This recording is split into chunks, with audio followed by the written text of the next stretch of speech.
Next is one of my favorite films, definitely in my top five. Um, the film itself has a lot of impact on me because when I was a child, I saw it and I thought it was excellent. Uh, when I started relationships and stuff, I would always make them see this movie if they haven't seen it. The movie, of course, I'm referring to is Tim Burton's Nightmare Before Christmas. A lot of people are ill-advised or don't know, but they believe that Tim Burton directed it. He only produced it and and wrote it with Michael Mcdowell. But it was actually directed by Henry Selick.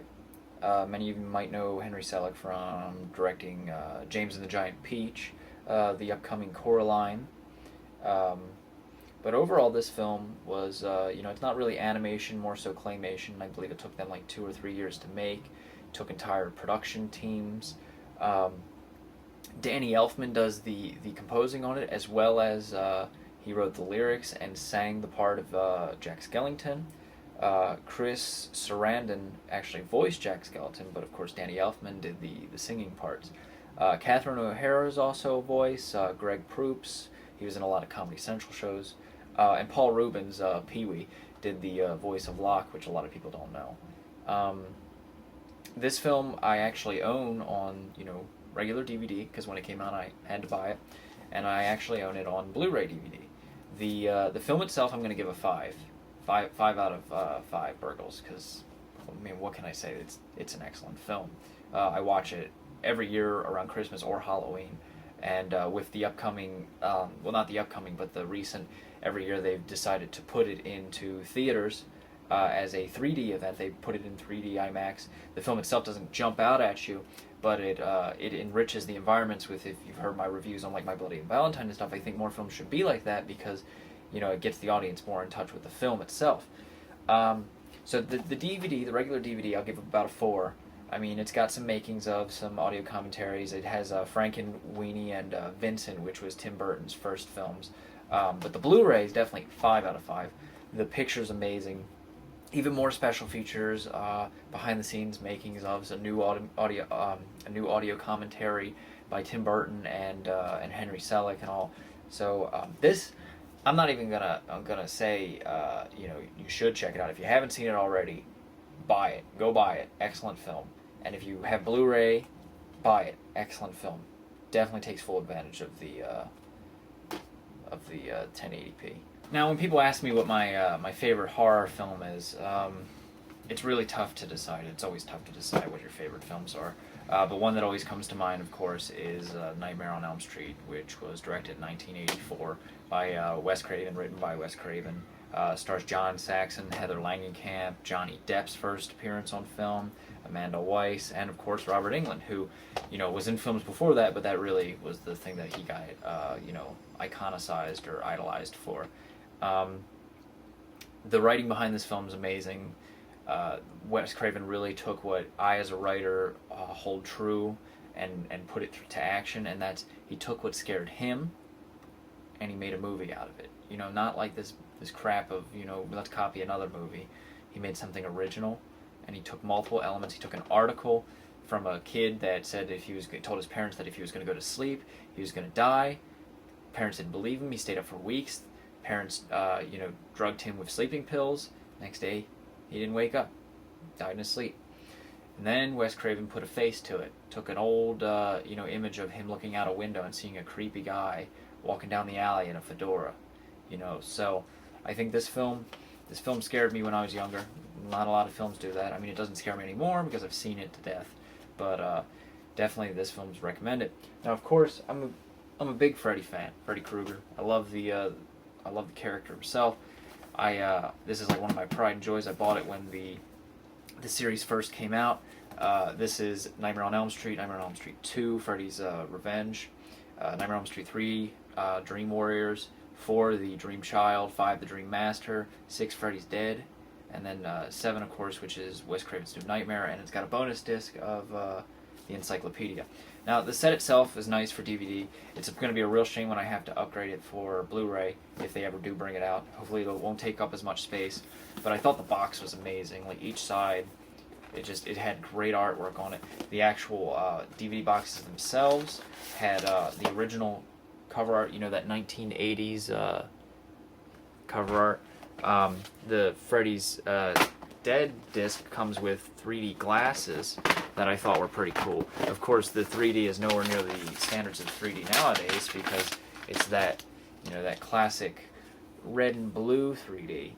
So I don't really think it's 3D. I just tell people, like, what did you think of it? I was like, well, I just saw the movie in red and blue.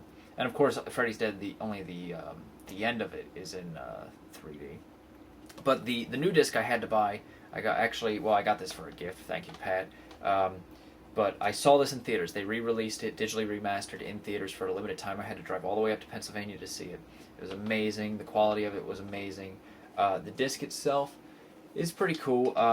It's got some behind the scenes, some makings ofs and stuff like that. My only disappointing thing about it is that in theaters at the end of the film, they made a special, like it went through, and it was literally an entire montage of every death sequence from all of the Freddy films. And they like specially scored it and all, and it sounded amazing and it looked amazing. And I thought for sure it would be on this DVD, and it is not. So that was my only disappointing thing. The film itself, I give a 5 out of 5. Definitely scary. I always recommend it to people who haven't seen it. Almost always force them to see it. The DVD itself, like I said, I'm going to give this high markings because it's digitally remastered. I'm going to give it 4.5. About half because I really wanted that special feature, and that just really made me mad. So, check it out, though. Nightmare on Elm Street. Check out the whole box. The box set itself, I would give like a 4 out of 5. Just because the other movies kind of suck. You know, 2's kind of eh. 3's amazing. 4's eh. 5's ugh. 6's I chewed bubblegum and put it on Freddy's face, and that was his makeup. And 7 a lot of people liked, but it wasn't Freddy. It was an excuse for Freddy. So, another one of my top films that I've watched recently at a party with a bunch of friends because it was brought up, and I just whenever I see this movie or hear about it, I have to watch it, and I watch it multiple times a year. It's The Rules of Attraction. It was written and directed by Roger Avary, starring Jason Vanderbeek, Ian Somerhalder, Kate Bosworth, Jessica Biel, Kip Pardue. And it's just, like, a lot of people would be turned off because of Jason Vanderbeek, you know, that whole Dawson's Creek thing. But a big thing with movies that I enjoy are films that don't take, you know, love and relationships in that typical Hollywood perspective, because everybody knows if you've had a relationship or whatever, there's suddenly a relationship hour, but that relationships aren't like that. And I like truthful views of things, like slices of reality, as I would put it. I mean, I know films are about escaping reality, but every now and then I like somebody to hit a hammer over my head and really drill it in that this is what life is like. And this film definitely does it. It's about sex, it's about drugs, it's about college, it's about lust and love and obsession. And it basically follows, it's about 5 or 6 characters, and they're all going to the same college.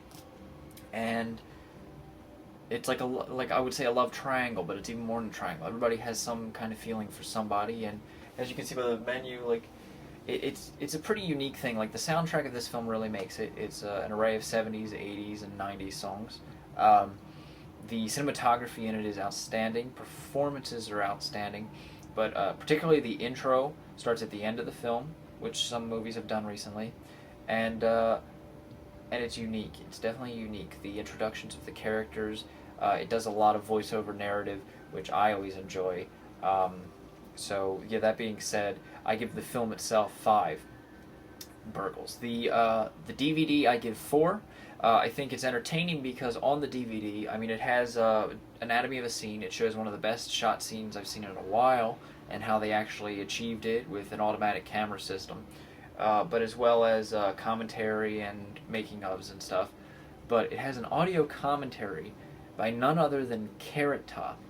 Now, I don't find Carrot Top funny, you know, the comedian with the props and stuff, but they sat him down and he watched this movie for the first time, not knowing what it was about or anything, and they recorded the commentary, and I thought that was very interesting. So it's like a whole different movie when you watch it with him like talking through it, and he actually was kind of funny on spur of the moment things. I think it's his planned out stuff that he's not too funny on. So if you get a chance, definitely check out The Rules of Attraction.